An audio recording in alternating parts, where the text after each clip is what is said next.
I think we need to add music to that to really drive it home. Yeah.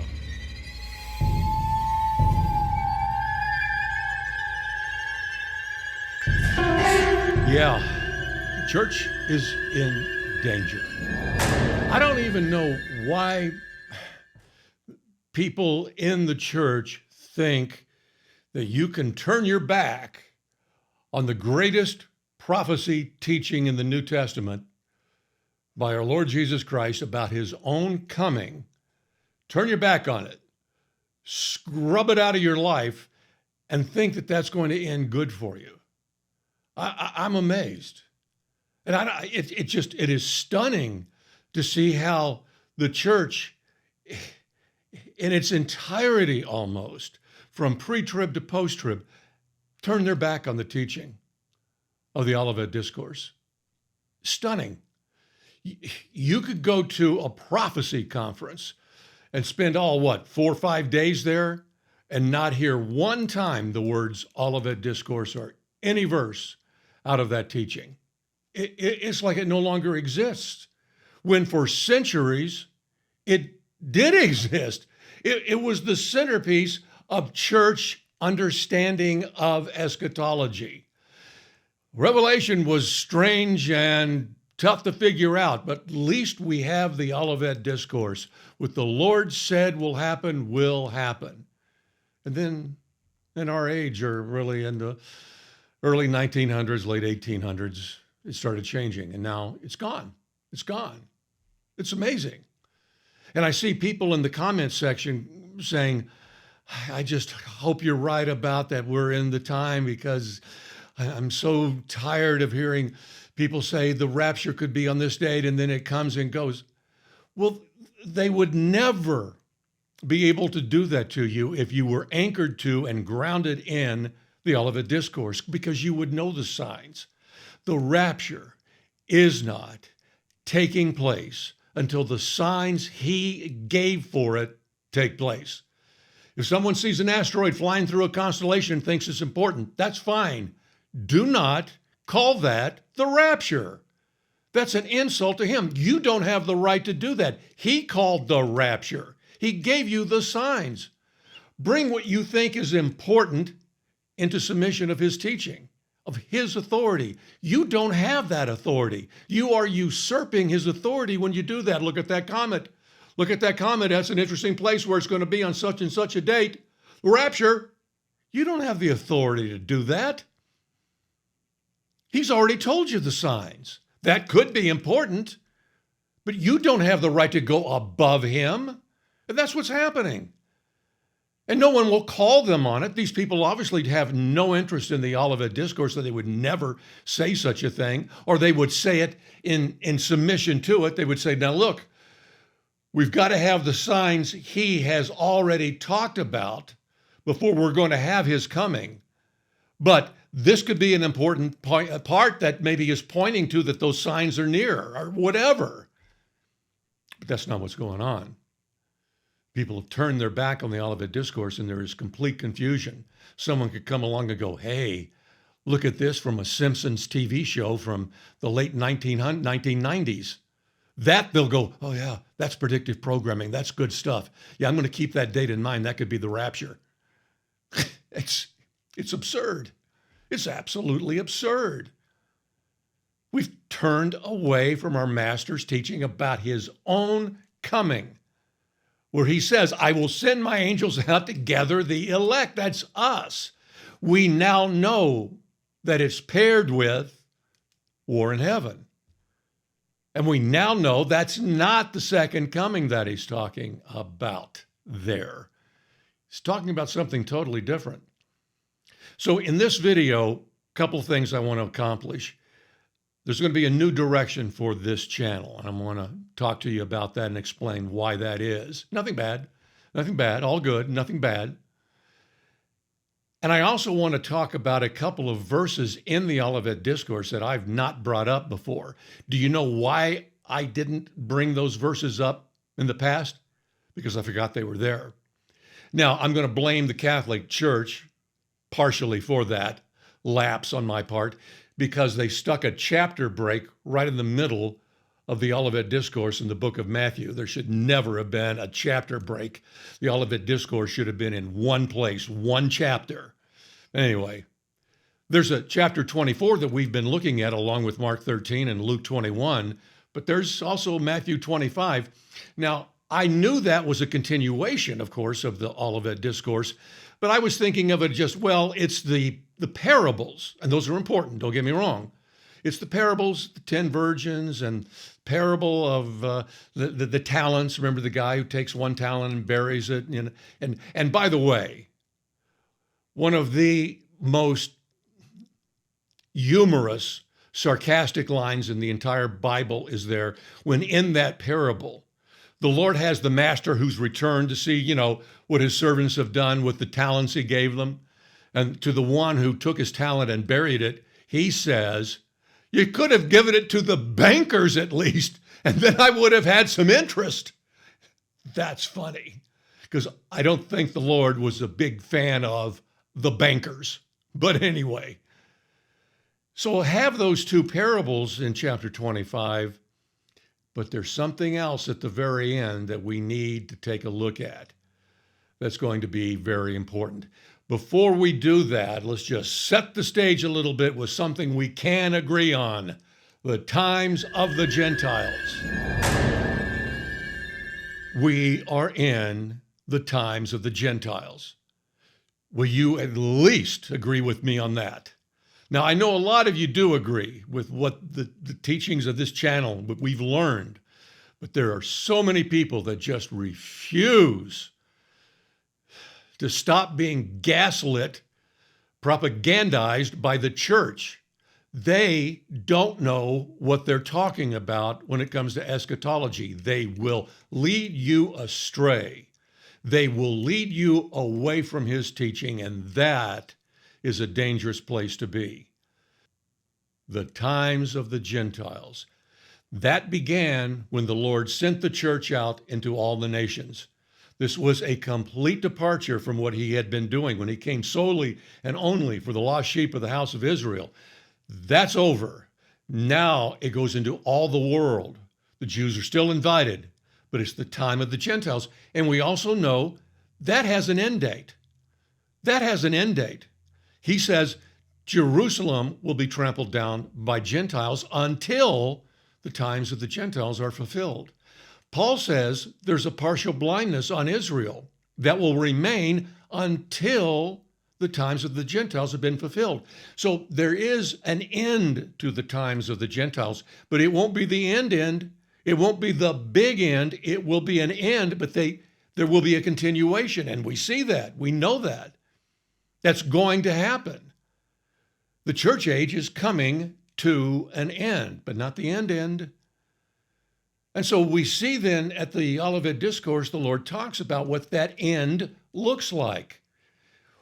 He ends that teaching in Matthew 24 with, "And I will send my angels out to gather the elect." There's not another word given about, what happens then, because he is explaining what he's about to tell the disciples in a couple of days, that he is going away. "But if I go away, I will return and receive you unto myself."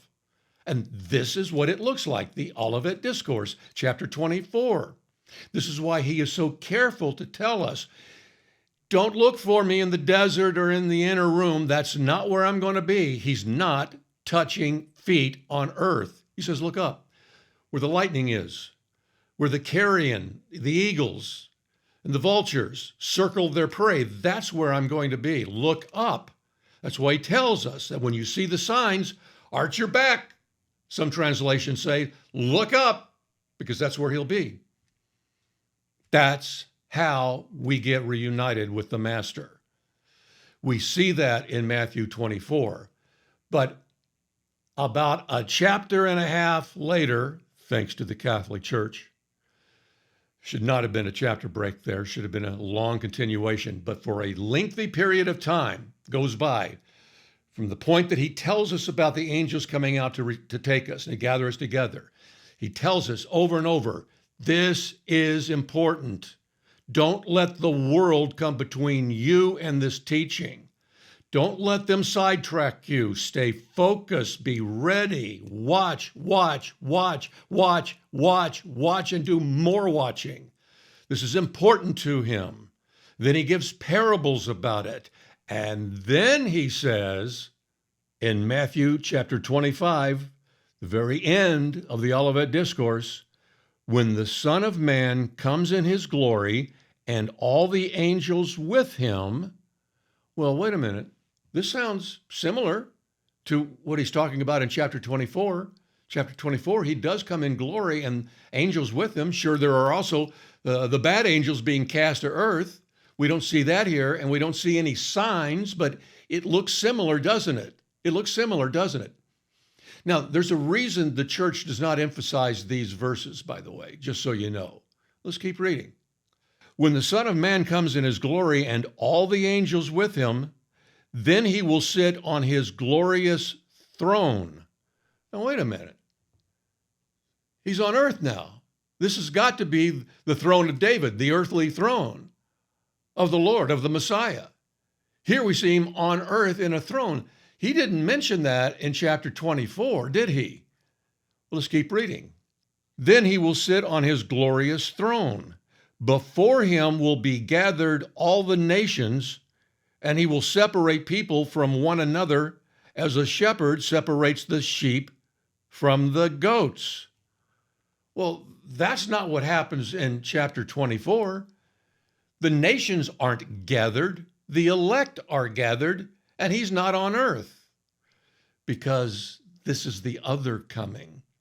We knew there was another coming at the very end. We knew that, and here it is included in the Olivet Discourse. Both comings are discussed. This is the end, and you can read it yourself. And he will send the goat nations into eternal damnation, into outer darkness that was prepared for the devil and his angels. And he welcomes in the sheep nations to eternity in the kingdom of God. This is the end.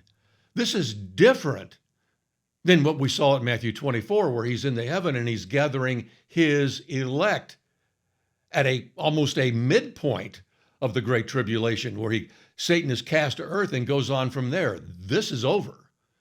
This is it, before the millennial kingdom. This is it.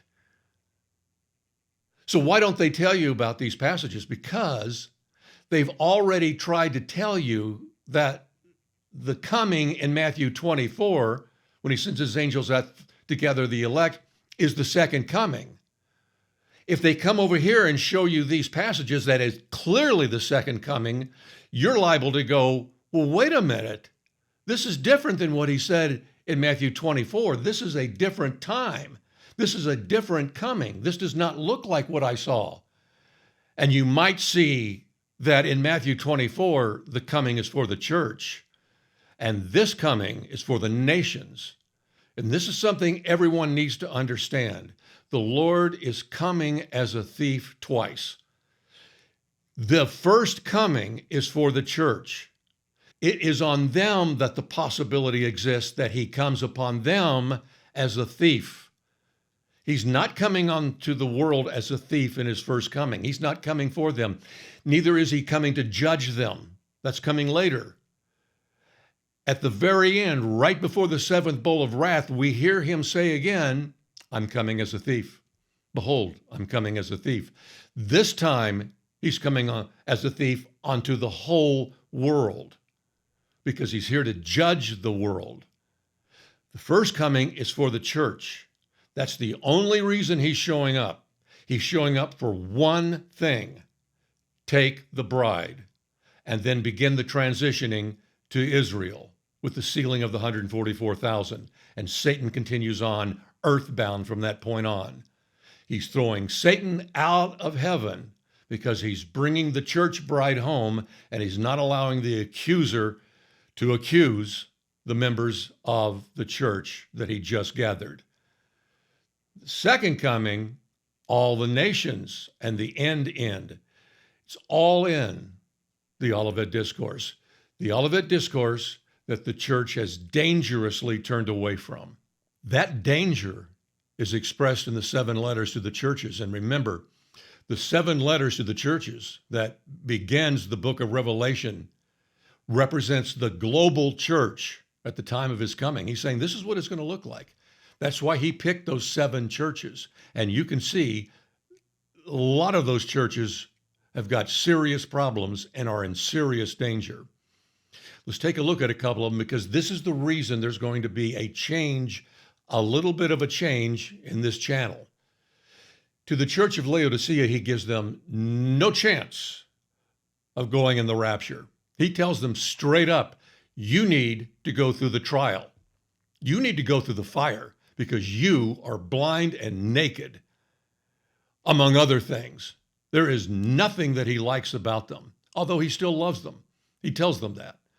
But it's not the deep kind of love. It's that secondary love. He loves them and he wants them to get ready, but he's not taking them. They're going through the second part of the tribulation that involves the beast coming out of the sea and the false prophet and the 2 witnesses and all of that. They're going to be there for that. He's giving them no hope. To the church of Philadelphia, he says, because you kept my word, you actually listened to me. While the rest of the world was turning away, you listened to me because you kept my word about remaining behind. That's what the Greek word literally means. I will keep you from the hour of testing that's coming on the whole earth to test those who dwell on the earth. The church right before Philadelphia, the church of Sardis, that's the interesting one. It starts off somewhat okay. He says, I know your works. He's not being sarcastic there. He's not turning his nose up at them. He says, I know your works. I see them. And then the hammer comes down. You have the reputation of being alive, but you are dead. I really believe this is most of the evangelical church today. The so-called Bible-believing church who has turned their back on his great teaching about his coming, because look what he says to them. Remember then what you received, past tense, and heard, past tense. Keep it and repent. He's telling them to do what the Church of Philadelphia is already doing. They're keeping his command.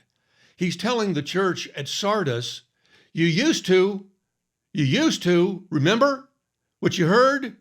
Return to it and keep it. Turn away from what you're doing now and go back to it. This is exactly what the Bible-believing church has done for centuries. The Olivet Discourse was the gold standard of eschatology, and today it's like it's not even in the Bible. And then he couples it with his coming. He says, if you don't wake up and do what I just told you to do, because you're dead if you don't do it, if you don't wake up and do what I told you to do, I will come upon you as a thief, and you won't know the hour of my coming against you. He's telling them that this is all linked to his coming. What you have done is turn away from my commands. You go through the Olivet Discourse from beginning to end, and you will see how important this teaching is to the church. He hammers it home how important it is. Is it any coincidence that Satan has turned the church away from this very important teaching? He's flat out telling the church at Sardis, this is what you've done. You've turned away, and I'm about to come upon you as a thief because you turned away from the information I told you to keep. But the good news is to Sardis, there's a glimmer of hope. He does not say to them, like he says to Laodicea, he doesn't say, because you won't wake up, I will come upon you as a thief. He says, if you won't wake up, I will come upon you as a thief. There's some hope in Sardis. And he follows that by saying, yet you have still a few names in Sardis, people who have not soiled their garments, and they will walk with me in white, for they are worthy. There's hope, a glimmer of hope that Sardis could wake up. There are people in Sardis who have hung on to the teaching of the Olivet Discourse, the great teaching that was so important to the Lord. There's still hope. So that brings us to this channel. For the last 2.5 years, 2 years and 4 months, he has poured out information I didn't know, information I thought might be possible in some cases, and information I flat out never knew. And so we have it. Let's pretend this paperweight, it's glass, given to me by my sister. Every video that I do, I pull it out of that drawer and put it on the desk so she thinks it's here all the time. It's not crystal. I'm not part of the New Age movement. Let's pretend this is the information. It's solid. It's valuable.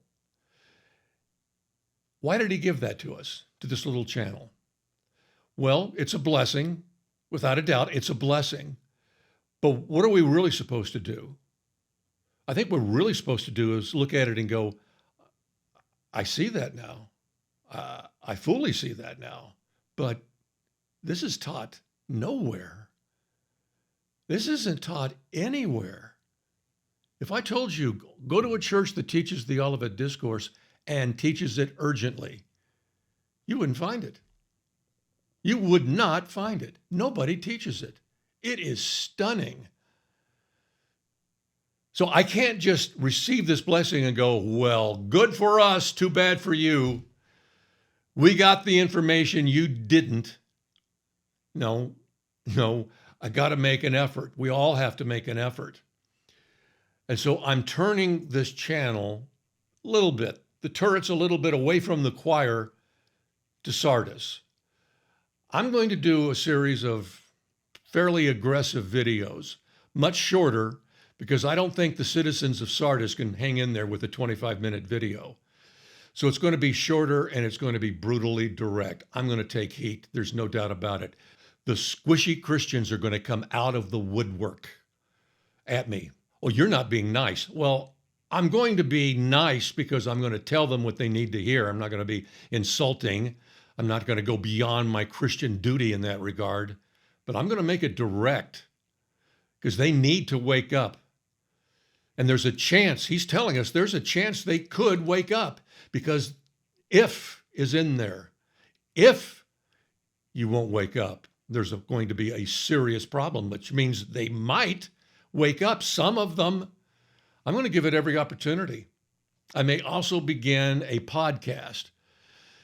None of these things are money-making ideas. There is never going to be any mention of money or try to elevate me to a high-ranking position inside YouTube or in the podcast world. That is not going to happen. I'm not interested in that. I'm interested in keeping this as pure as I can so that you can dislike me because of the way I present the material.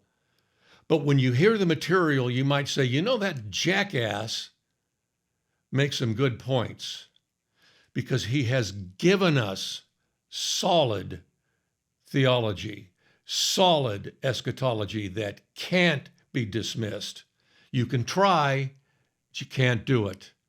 This is the time for the church to come back to the Olivet Discourse. So when you see the next videos come out, just understand, I'm not talking to you anymore. I'm talking to them. You're certainly welcome to listen, of course, but it's not going to be anything you haven't already heard. We've got to make the effort to bring Sardis into the Church of Philadelphia. Thank you for the support that I do get in the comment section. For the support that I don't get, you people are so wrong. And all of you have turned away from the Olivet Discourse to your own danger. The church is in danger. I'm not just going to stand here and let it happen without making some sort of effort. If an angel came to me and said, your neighborhood, I live on kind of a short street here in San Angelo, your neighborhood is going to get wiped out one night by a tornado, but I'm going to give you the signs to look for that will allow you to get out with plenty of time. And so I see the signs. I don't tell any of the neighbors. And they see me packing up my car with all my valuables. Oh, hey, Stan, you going away on a trip? Yeah, well, short one. Yeah, a little bit. And I'm packing and throwing stuff in. Well, it looks like you're going away for a while. Hey, yeah, maybe. I don't know. I'm not sure yet. Got to run. Tires peel as I get out of the neighborhood. And then it gets wiped out. And I go back into the neighborhood and someone sees me. You knew, didn't you? Somehow, some way, you knew. And you didn't say a thing. The difference here is they don't have to believe me. They can believe the Bible, pointing to the Bible here. I can show them verse after verse after verse after verse after verse after verse, so they don't have to take my word for it. Now, I have no excuse if I don't try. So bear that in mind when you see the next videos. It's no longer to the choir. I could do that, and there would be nothing wrong with that. Just come on here, preach to the choir, and just restate everything that we've learned over the last 2.5 years. That wouldn't be a problem. That wouldn't be wrong. But I think there's better use of my time. God bless you. Thank you for the support of this channel.